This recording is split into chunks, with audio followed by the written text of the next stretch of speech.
When my wife and I were in Germany, and we were in this Italian restaurant waiting, we had a plane delay. Oh, God, it was awful. She was crazy. She was a nervous wreck. No, it's not true. And we went in, and there was a waiter there. And this waiter was directly from Italy and was serving this wonderful pasta and all of these things. And he was a madman. He was a maniac. Every customer was getting him all upset. He would talk to the other head waiters and running back and forth and getting himself all worked up. Finally, I said, come on over here. I said, what are you doing this for? I do this all the time. You do therapy wherever you go, right? I said, what are you taking this so serious? All you're doing is serving spaghetti. It's no big deal. I said to him, you know, before you're 50 years old, you're going to have a heart attack. Guarantee it, if you continue to behave that way every day. He said, look, what do you expect from me? I'm Italian.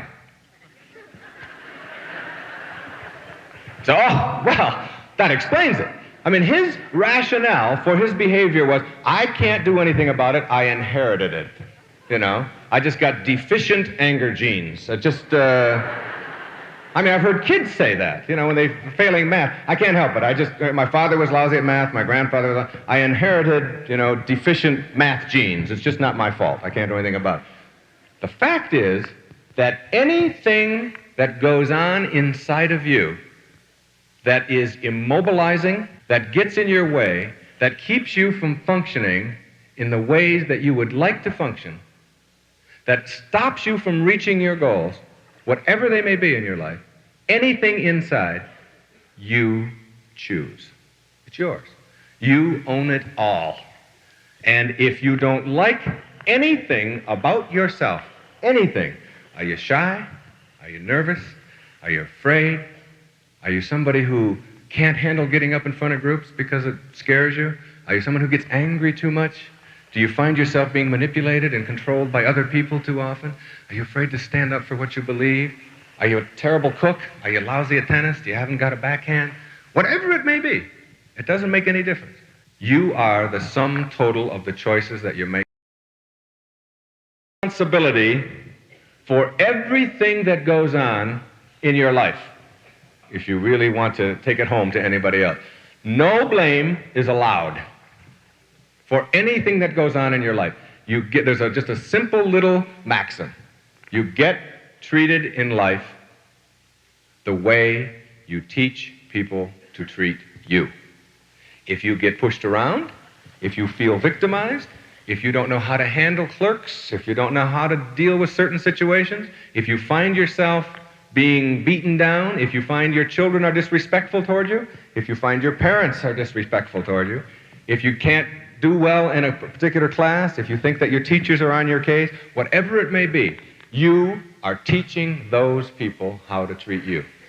And once you put responsibility for how you are treated and what you get on yourself, you see, you can go into virtually any situation and you'll watch some people always seem to come out smelling like a rose. And everybody says, oh, so lucky. Guy is just so lucky. Boy, she just got there at the nick of time. It's virtually almost always an attitude. It's an expectation that goes on inside of the person who is operating at high, fully functioning levels. It's an expectation that things are going to go well for me. And when you have expectations that things aren't going to go well, like people kept calling me yesterday. I hear it's a sellout down at Ford Auditorium. I said, there's no such thing. No such thing as a sellout. There's always one more seat. Always. I've never heard of a sellout. You can always figure out a way to get in someplace if you want to go bad enough. But some people pick up the phone, they say, I'd like to come down into your seminar. And they'll say, no, don't come, it's a sellout. I say, okay, that takes care of that. You know. Or they'll say, there's no place to park. Right? You hear this kind of sentiment all the time. And here you've got people with low expectations or neurotic expectations getting in their car, driving to an event, particularly in New York, looking for no place to park. That's what they're looking for.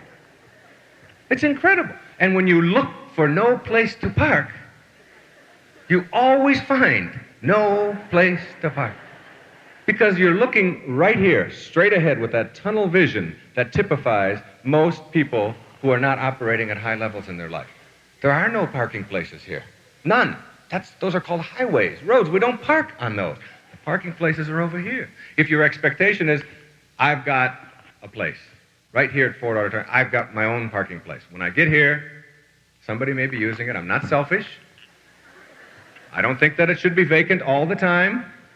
But now that I'm here, whoever's in my place, I'd like you to get out, please.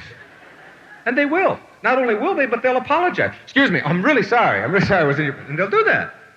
I have drivers take me when I go around different parts of the country and driving into a shopping center, and they'll go, head right for the back. I said, what do you go to the back for? They said, there's no place to park up in front. I said, well, there's always a place to park up in front. If you look for that place, sometimes it has little lines, they're very nice about that. You know, they'll put little yellow lines there for you, to keep other people out of your place. Most of the time, that's not true. Most of the time, somebody will be getting it. I'm telling you that virtually everything in your life boils down to what kinds of attitudes, what kinds of beliefs do you have about any given situation? Somebody goes into something that may be very traumatic for them. Maybe having their very first child, which is new, a little scary, you've heard a lot of stories. And the person who goes in and believes that this is going to be painful, because those are called labor, what? Pains. And it's going to be awful, and it's going to hurt, and it's going to be terrible. And you go in with that kind of an attitude, and sure enough, you come in and say, oh, God, that was awful. It's the worst thing. Whereas other people go in, and they don't even use the word pain. They use labor signals, that this is a signal for me to use my body in a certain way. And they're so busy and active and participating in this wonderful role and ritual of delivering a child that they don't have time to think pain. I know it's easy for a man to stand up here, and I've told that in front of women, before, and had them say, look, you tell me all you want, but when you swallow a watermelon, then you come back and tell me that, that it doesn't hurt or whatever. But it's really true. It's like virtually everything. You try to set your expectations in such a way so that you understand that your life is nothing more than a series of choices. How many times I talk to young people in schools who tell me that they don't like their science teacher. They don't like their math teacher. They don't get along with their biology teacher. They can't stand this or that. And I ask them, what are your goals? Why are you going to biology? Are you going there because you have to go there? You're making the choice to go to school. You could decide not to go if you wanted to. You could become a truant. There's all kinds of options available to you. You're there because you elect to be there. What do you want out of it? They don't want to learn to be a master biologist, most of them. Most of them want to get through biology so they don't have to repeat it again and not have a bad time. And maybe, as a third or fourth rate thing, maybe learn some biology too, just on the side. And I say, and here you've got this teacher that you're encountering every day. You think the teacher's goal is to make your life as miserable. They get up in the morning and they say, let's see what I can do for Michael today. I got him yesterday. I can make his life really miserable today. And the teacher wins every single time. Your goal is to get through biology without having to repeat it, and you're sitting in here talking about how terrible it is. Why not make different choices for yourself that will allow you the option of having a wonderful time in biology every day and getting through it and making real sure that you don't have to do it again?